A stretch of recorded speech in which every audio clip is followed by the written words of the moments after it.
Мен сіздермен құрметті қазақша тару YouTube каналының көрермендері, бүгін сіздердің назарларыңызға, яғни балық жұлдыз белгісінде туылған жандардың наурыз айына арналған жорамалды ұсынамын. Наурыз айында сіздерді не күтеді, не болуы мүмкін, сол туралы қарайтын боламыз. Міндетті түрде каналға тіркеліңіздер, өздеріңіздің пікірлеріңізді қалдырыңыздар.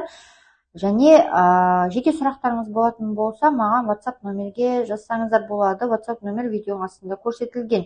Достар, мен сіздерге өтінішім бар. Әрине, каналға өздеріңіздің қолдауларыңыз керек. Канал даму үшін, жорамалдардың уақыты мен шығып отыру үшін, маған мотивация болу үшін сіздерге мен өтініш айтқым келіп тұр, қолдау сұраймын. Бұл дегеніңіз, яғни мен осы видеоның астында Каспи номер қалдырамын. Әр мені көрген көрермен айлық жорамалды көресіздер ғой, айына бір рет ғана, или болмаса апталық жорамалды көресіз, өзіңіз білесіз ғой енді. Сол кезде көргенде айына бір рет ғана болса да 100 теңгеден аударып, сол Каспи номерге 100 теңгеден аударып, өзіңіздің қолдауыңызды көрсетіп, және қандай жұлдыз белгісінен екенін жазып жіберсеңіз өте қуанып қалар едім. Себебі ол бір жағынан маған мотивация болады, бір жағынан сіздердің мен поддержкалеріңізді көретін боламын. Ал енді бастаймыз. Балық жұлдыз белгісі.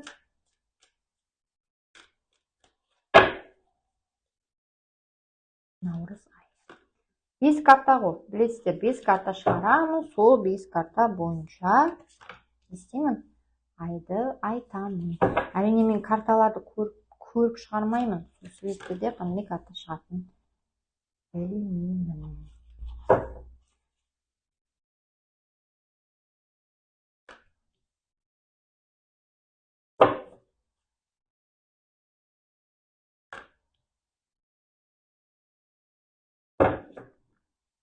Ал шығарылды карталар, бірінші карта. Балық жұлдыз белгісіндегі жандар, сіздер үшін өте қуаныштымын. Әрине, неге? Себебі бұл өте карта, жақсы карта. Көріп тұрғандарыңыздай, сіз жоғарыдасыз, сіз биіктесіз, сіз елеулісіз, сіз қалаулысыз. Бұл карта бойынша айтатыным не айтам? Жетістікке жету, сәттілік серігіңіз болады, лидерлік қасиеттеріңіз өте жоғары деңгейде болады, яғни сіз бір нәрсені ұйымдастыру, бір шараларға қатысу, бір жобамен айналысу, өзіңізді жақсы қырынан көрсету деңгейінде өте белсенді боласыз. Қарым-қатынаста да сізде белсенділік болады, яғни сіз ол адамды жақсы көресіз, ол адам сізді жақсы көреді, но бір нәрсе айтатыным, ол адам сізден басымырақ, соны есіңізден шығармаңыз. Яғни сіз қарым-қатынаста болғанмен, сіз ол адамнан көрі қаттырақ жақсы көресіз. Жаңылтпаш болып кетті ма? Яғни мысалға, сіз еркексіз, жігітсіз, жігіттелік. Сіз қызыңыз балық жұлдыз белгісі, сіздің қызыңыз бар, ол қызыңыз өзін қатты жақсы көреді, және сізді жақсы көреді, сіз сияқты емес, солай. Енді қараңыз, бұл деген жетістікке жету, даму, ал енді мүлдем қарым-қатынасқа неңіз жоқ болса, қатысыңыз жоқ болып, уже үйленген, тұрмысқа шыққан адам болсаңыз, жұмыстағы жетістіктер, өмірдегі жетістіктерді білдіреді, дамуды білдіреді, ұтысқа ие болу, яғни бір нәрседен прям мықты жолыңыз болып кетеді.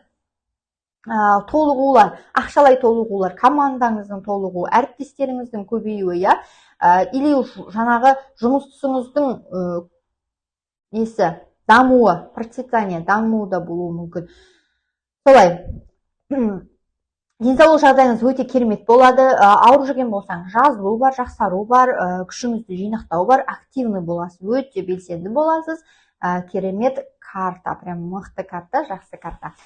Соңыңыздан еретін адамдардың болуын көрсетеді бұл карта еще. Сізге сенеді, сіздің қолыңыздан келетінін біледі, және өзге адамдар сізге өзінің дүниесін сеніп тапсыра алады, өзінің сенімін сеніп тапсыра алады, солай. Жалпы айдың басы да, ортасы да өте керемет болатын сияқты. Әсіресе айдың бірінші, екінші аптасы. Тыныштықта өтеді. Ең бастысы, үлкен бір проблемалар жоқ. Тіпті қатты бір өзгерістер болмаса да өміріңізде, біреулерде тіпті қатты өзгеріс болмауы да мүмкін, Бірақ енді қатты өзгеріс болмаса да не болады сізде? Қалыпты, ыңғайлы, сәтті жағдайлар болады, сіз өзіңізді жақсы сезінудесіз, жұмысыңыз сізге жақсы жаңалықтар алып келеді, қуаныш, сәттілік серігіңіз және әрқашан сізді түсінетін адамдардың ортасында боласыз. Сізді түсінетін, сізді қолдайтын және сізге өзінің ішіндегісін сеніп тапсыра алатын, сондай адамдармен бірден қағып алатын сіздің сөзіңізді жақсы жағынан, яғни сондай адамдармен жұмыстас боласыз.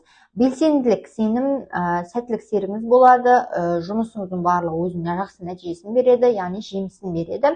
Өте андай бос отырмайсыз, яғни үнемі сіз бір жерге бару керек боласыз, бір қыдыру керек боласыз, отырыстарға баруыңыз керек болады, қонақ шақыруыңыз керек болады, адамдармен кездесулер ұйымдастыруыңыз керек болады.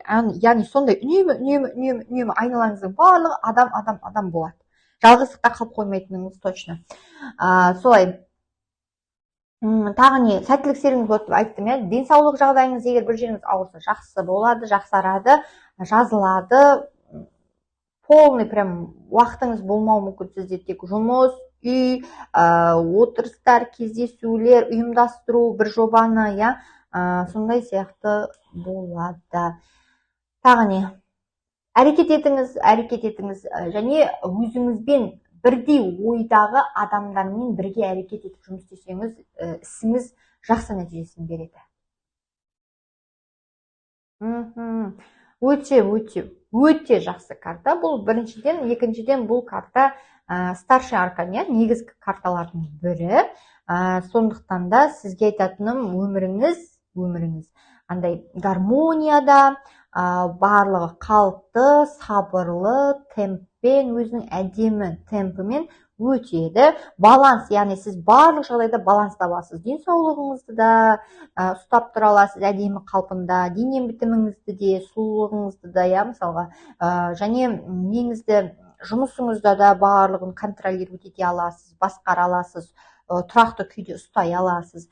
Белгілі бір мәселелерде жалпы ортақ шешімге келуге мүмкіндік бар. Состояние қандай жағдайда болдыңыз, мысалға, нормальный жағдайға көшесіз. Егер онша емес жағдайда жүрсеңіз, жақсы жағдайға көшесіз. Ал егер бұрындар жақсы қалыпта болсаңыз, әрине сол қалыпты, сол темпті, сол ұстанымды сақтап қаласыз.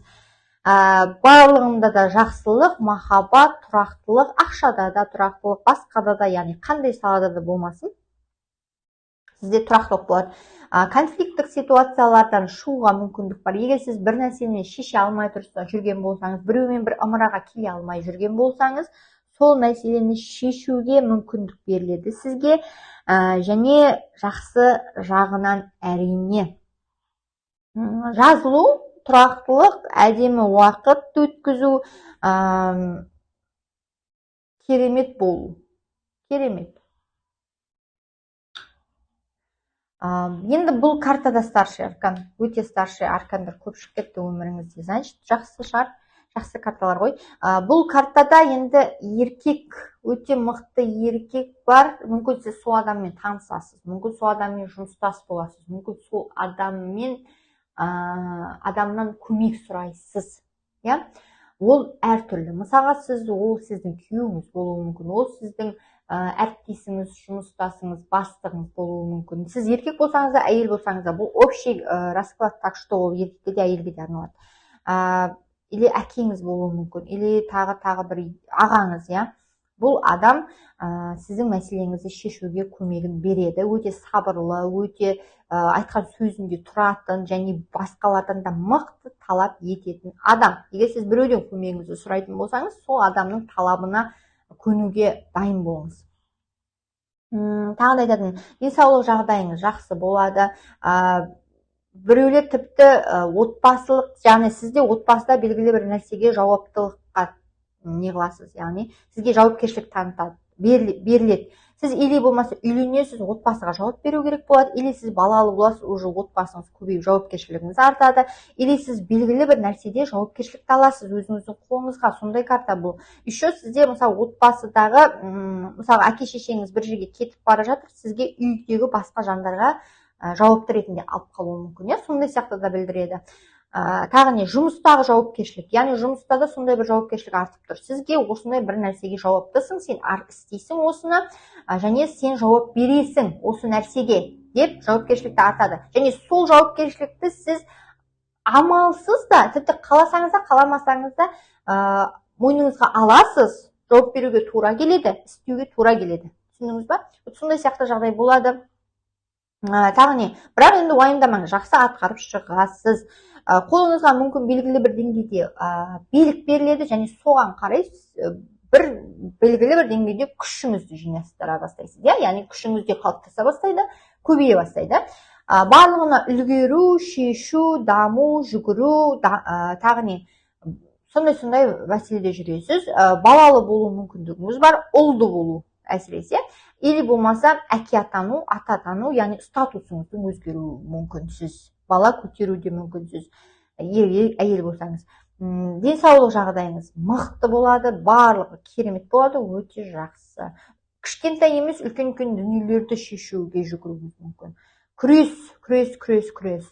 Жайдан жай болмайды барлығы, сізден көп әрекетті күтіп тұр. Бұл мәселелердің барлығы, басыңызға түскен мәселенің бәрі жүгірісті күтіп тұр, жауапкершілікті күтіп тұр. Және сіз сол жауапкершілікті бере аласыз, уайымдамаңыз. Сіз энергияңыз өте мықты, прям мықты энергиялық адамсыз и активны боласыз. Сіздер деген қимыл әрекетсіз отыра алмайтын адамдардың типіне кіресіздер, білесіздер ма оны? Барлығыңыз солай, еркек болыңыз, әйел болыңыз, прям қозғалыс, үнемі қозғалыстасыз. Кейбіреулер негізсіз қозғалыс болады, бірақ кейбіреуінде көбінесе нәтижесін береді. Активный, өзіңіздің айтқаныңызға сенімдісіз, өзіңіздің қалауыңызға сенімдісіз, мақсатыңызға сенімдісіз, өзіңізге сенімдісіз. Характер көрсету керек, четко прям нақты не керек екенін айта білуіңіз керек, және айта аласыз, көрсете аласыз. Тағы да айтатыным, бұл карта бойынша ситуацияны жақсы жаққа қарай өзгертуге мүмкіндік бар. Егер басыңызға белгілі бір ситуация түсіп жатса, себебі бұл жерде дәлелдеу керек болады. Сіздің айтқаныңыздың дұрыс екенін, сіздің позицияңыздың дұрыс екенін, сіздің ниетіңіздің шын екенін біреуге дәлелдеу керек болады. Түсіндіңіз ба? Бұл еще карта мынандай да білдіреді. Белгілі бір дүниеңізді сақтап қалуға күресіп тұрсыз сіз. Яғни үйіңізді сақтап қалуға, отбасыңызды сақтап қалуға, тағы не, жұмысыңызды, қызметіңізді сақтап қалуға күресу үстіндесіз. Дәлелдеу керек сізге. Егер осыны істегің келсе, егер осыны алғың келсе, сен осыны дәлелде деген сияқты сізге нақты талап қойылуы мүмкін. Бір орын үшін талас, белсенді еңбек әрекетінде боласыз. Тек қана еңбек әрекетінде болып күресіп қана сіз жетістікке жете аласыз. Жайдан жай өзі қысқадан піс, аузыма түс, ондай болмайды. Тағы не айтатын? Прям сила воли күшті болу керек сізде. Прям шын нақты қалайсыз ба? Күресу керек. Өзіңіздің интерестеріңізді, яғни қызығушылықтарыңызды, арманыңызды үшін күресу. Қызығушылықтарыңыз үшін күресу, болашақтағы мақсатыңыз үшін күресу болады. Босаңсуға болмайды, мықты качество, яғни жауынгерлік қасиеттеріңізді көрсету керек. Или сіз сондай бір жағдайда боласыз, жауынгерлік қасиетті көрсету деңгейінде боласыз. Бірақ карталарыңыздың бәрі жақсы, өте жақсы, тек сәл сізден не деп тұр, әрекет күтіп тұр, қимыл күтіп тұр, жауапкершілік күтіп тұр. Соны көрсете алсаңыз, және сіздер оны көрсете аласыздар көп жағдайда, соны көрсете алсаңыздар. Тіпті күрес, біреулерде тіпті денсаулығында белгілі бір ақау болған болса, соны жазылу үшін күрес болуы мүмкін. Біреулерде тіпті ота болады, ота болады, сол операция. Сол операциядан шығады жақсы. Яғни ол да өмір үшін күрес қой. Сол себепті де сіздің шыдамдылығыңызды сынап жатыр тағдыр дегендей. Бірақ жақсы шығасыз, уайымдаудың қажеті жоқ. Міне осындай сіздердің карталарыңыз. Міндетті түрде каналға тіркеліңіздер, міндетті түрде өздеріңіз пікірлеріңізді қалдырыңыздар. Жақсы карталар шықты, осы карталар жақсы жағынан орындалсын десеңіздер, менің каналыма қолдау көрсетіп, әрқайсыңыз 100 теңгеден болса да жіберсеңіздер, мен қуанып қалар едім. Кездескенше сау саламатта болыңыздар.